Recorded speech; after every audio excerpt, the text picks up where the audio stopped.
Hallelujah, praise the lord.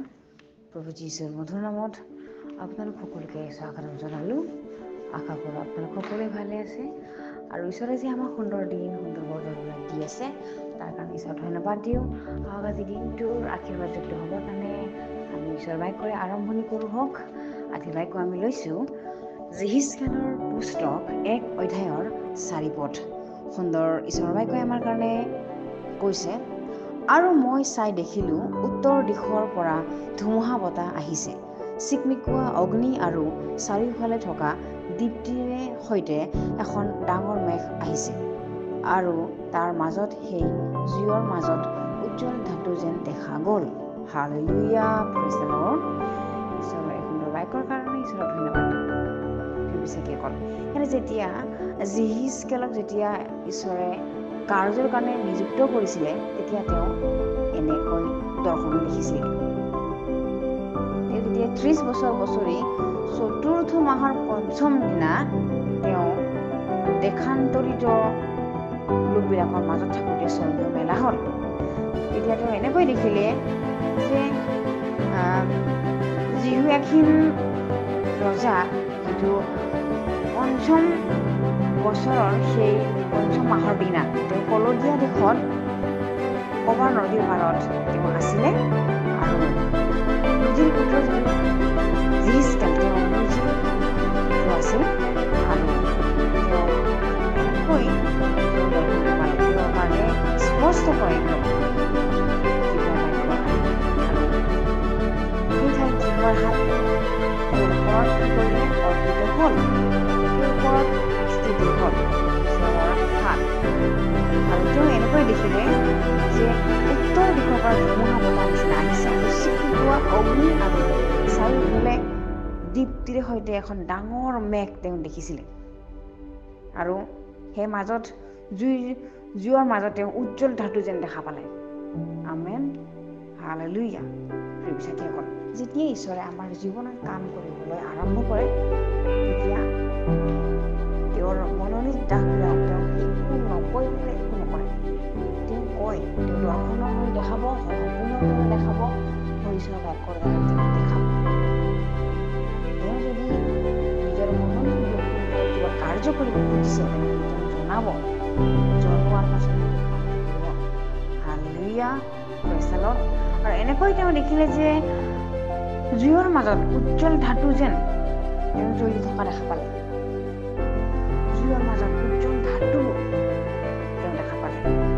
উত্তৰ দিশৰ পৰা ধুমুহা যেন তেওঁ চিকমিকোৱা অগ্নি দেখা পালে।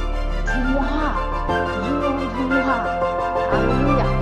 ঈশ্বৰ এনেকুৱা শক্তিবান হয়, তেওঁৰ শক্তি এনেকুৱা মহাশক্তি হয়, তেওঁ নিজে শক্তিমন্ত ঈশ্বৰ হয়, আৰু তেওঁৰ কাৰ্যবিলাক কেনেকুৱা হয়। যিজন ব্যক্তিয়ে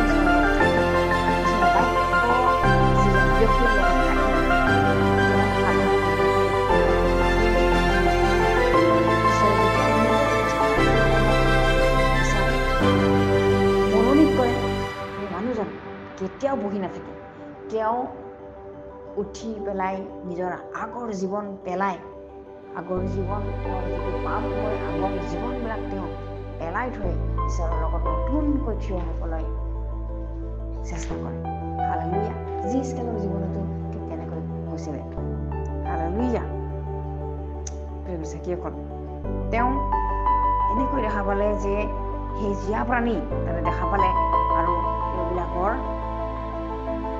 এক পদাৰ্থ যেন দেখা গ'ল তেওঁবিলাকৰ। আৰু এনেকৈ তেওঁলোকৰ আকৃতি আছিলে যে 4খন মুখ আছিলে, 4খন তেওঁবিলাকৰ ডেউকা আছিলে, 4খন হালেলুয়া। ঈশ্বৰৰ এনেকুৱা শক্তি, ঈশ্বৰৰ এনেকুৱা মহান আকৃতি, হালেলুয়া।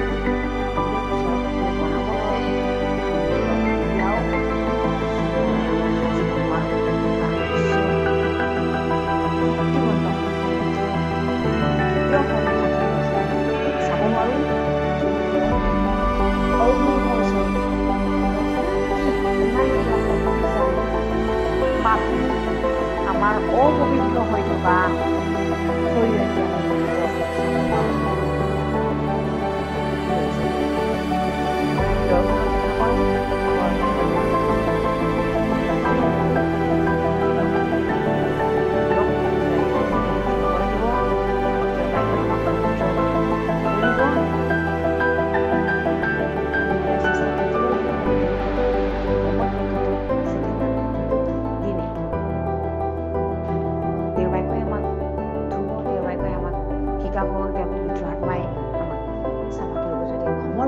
নিজকে ঈশ্বৰৰ কাৰ্যৰ কাৰণে, ঈশ্বৰৰ ৰাজ্যৰ কাৰণে আমি নিজকে সমৰ্পণ যেতিয়ালৈ নকৰোঁ তেতিয়ালৈ ঈশ্বৰে আমাৰ ওপৰত কাম নকৰে।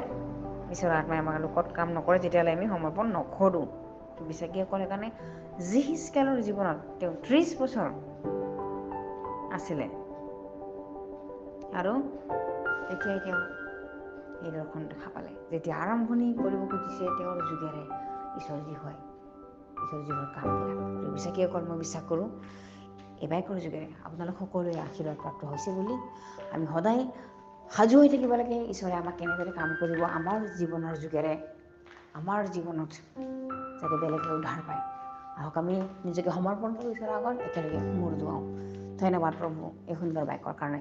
প্ৰভু তুমি আমাৰ জীৱনত যে মেৰাকাল কৰিবৰ কাৰণে মাতিছা, তুমি আমন্ত্ৰণ কৰিছা প্ৰভু, তোমাৰ কাৰ্যবিলাক দেখুৱাবৰ কাৰণে, তোমাৰ কাৰ্য মহিমাবিলাক কৰিবৰ কাৰণে প্ৰভু ধন্যবাদ দিওঁ। তুমি যে আমাক মনোনীত কৰিলা, তুমি যে তোমাৰ কাৰ্যৰ কাৰণে আমাক আমন্ত্ৰণ কৰিলা প্ৰভু ধন্যবাদ দিওঁ। প্ৰভু জিহিজকেলৰ জীৱনত যেনেকৈ তুমি কাৰ্য কৰিছিলা, দৰ্শন দেখাইছিলা, আজি যি আমাৰ জীৱনতো তুমি কাৰ্য কৰা, যিসকলে শুনি আছে, যিসকলে তোমাৰ বাক্যৰ লগত লাগি আছে, সেই সকলোকে তোমাৰ আত্মাৰ যোগেৰে তুমি দান কৰিবা, পবিত্ৰ আত্মাৰ যোগত তুমি সহায় কৰিবা প্ৰভু ধন্যবাদ দিওঁ। যাতে এনেকৈ আমি তোমাৰ লগত লাগি থাকিব পাৰোঁ, তোমাৰ লগত আমি সম্বন্ধ ৰাখিব পাৰোঁ পবিত্ৰতা হিচাপে। প্ৰভু তুমি এনেকুৱা আশীৰ্বাদ কৰা। এই সকলো যাচনা ত্ৰাণকৰ্তা জীৱিত নাছাৰতীয় প্ৰভু যীশু খ্ৰীষ্টৰ নামত অৰ্পণ কৰিছোঁ। আমেন। Praise the lord.